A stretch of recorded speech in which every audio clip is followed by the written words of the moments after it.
a gente vai conseguir ver, mesmo se não tiver iluminação no céu. Agora, a gente tem uma entrevista importante, viu? A gente vai falar agora mais detalhes, entender mais sobre esse momento histórico conclave. A gente conversa com o Jorge Cláudio Ribeiro, professor de Ciência da Religião da PUC São Paulo. Professor, uma excelente tarde, muito obrigada por estar conosco, dividindo seu conhecimento nesse momento histórico. Eu estou falando aqui, não sei nem se eu posso falar isso, estou dizendo, o resultado, a fumaça está atrasada. É correto dizer isso? Há um tempo certo para essa fumaça sair ou não? Fiquei na dúvida se estou sendo imprecisa quando falo que está atrasada, ou é só a expectativa, que a ansiedade de nós que estamos ansiosos por esse resultado inicial. Boa tarde para o senhor. Boa tarde, Débora. A resposta é não, ninguém está atrasado. É igual você falar que no sexto dia Deus criou o ser humano e aí não saía, estava atrasado. Não, não é assim, né? As coisas importantes da vida não tem hora, né?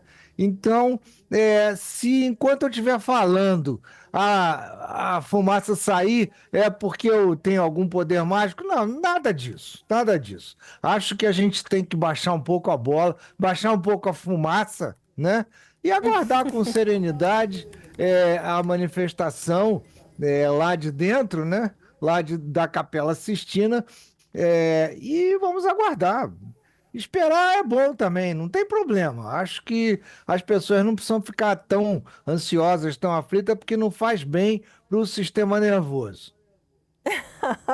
Adorei a sua resposta, professor. Sensacional. É isso, né? Quem vai dizer que um momento desse, até porque, explica pra gente, porque olha, a gente fala, não é uma votação comum, tem um componente que é a orientação, e aí eu quero que o senhor seja mais preciso aqui do que eu, obviamente, que é a sua área de estudo, mas uma orientação do Espírito Santo. De que maneira, na fé católica, o Espírito Santo escolhe o Papa ou atua na iluminação dos cardeais? Explica pra gente como é que é. Pois é, pela fé católica, quem vota são os cardeais. Nem sempre votaram os cardeais. Há mil anos atrás, cardeais não votavam, eram o povo e o clero. Bom, então, o Espírito Santo atua inspirando os cardeais, não determinando, mas os cardeais, com as orações que fazem, e são muitas, é bastante, eles rezam bastante. Ninguém pensa que eles só fiquem lá conspirando, eles rezam também, né?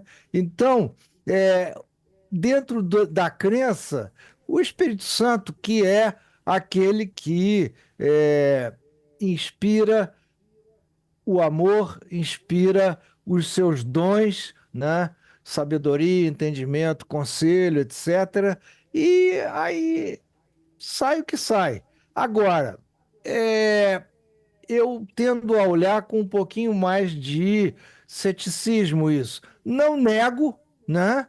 Mas eu acho que por ser uma atuação, por ser um ambiente humano, mais do que humano, é por isso mesmo, é aí mesmo que o Espírito Santo está atuando. Não será uma manifestação mágica, inesperada, é alguma coisa que está amadurecendo. Podem até,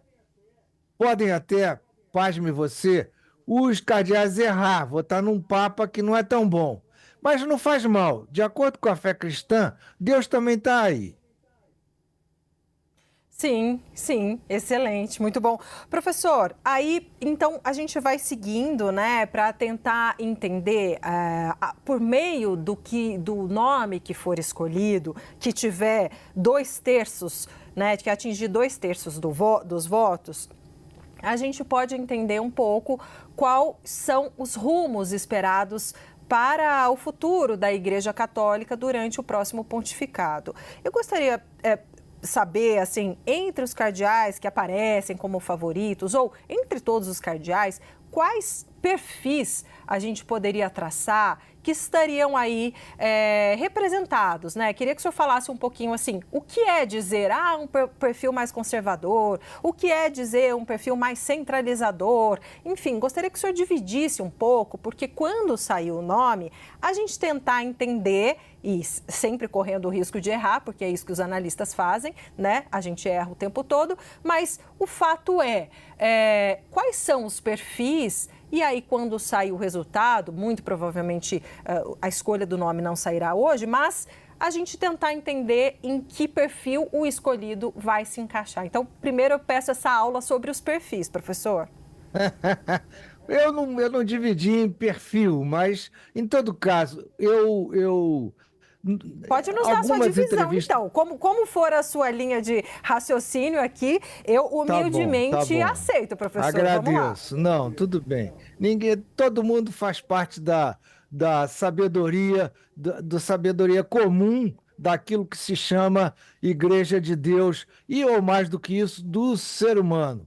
Todo mundo tem um pouco de sabedoria e partilha isso. Você e eu e você. Bom, então, eu já algumas entrevistas atrás, eu tinha a expectativa de que o novo Papa, eu acho que será uma tarefa inarredável, ele não vai conseguir fugir disso. Por quê? Que tarefa é essa? A tarefa de colher aquilo que Francisco plantou. Francisco foi muito à frente do que se esperava. Ele, por outro lado, outros acham que ele foi bem atrás, né? Então, mas a meu ver, Francisco deu avanços importantes e daria mais se mais vivesse, se mais tivesse saúde para isso. Mas não teve, né? Não adianta. Então, o que eu estou fazendo a comparação é o seguinte: Francisco plantou e o próximo Papa deve fazer a colheita, porque senão vai se perder muita semente pelo caminho, né? E essa metáfora do plantador e do coletor está lá na Bíblia. Jesus fez algumas parábolas com isso. Acho importante. É, a minha expectativa, o meu sonho é que o novo Papa escolhesse um nome, que é também uma missão, que seria João 24, que é a sequência do João 23. Já teve 23 Joões, e esse 24º daria sequência a essa figura, a missão dessa figura adorável chamada João 23, o Papa Roncalli, ou o Papa Bom. Ele foi uma maravilha, foi inesperado lá no início dos anos 60. Ele lançou o Concílio Vaticano II, ao qual eu, enquanto garoto, aderi imediatamente, ou então o Papa Francisco II. Por que não, né? Francisco II, pronto. Então, Sim, isso sim. já vai dar um. É meu delírio, mas em todo caso, vai dar uma ideia do que eles querem. Agora, Débora, essa coisa do nome, no início, o Papa, quando for eleito, for anunciado, será um Papa bebê, né? Um Papa recém-nascido. É, Uhum. e ele vai ter que construir o significado e a importância do nome dele, tá?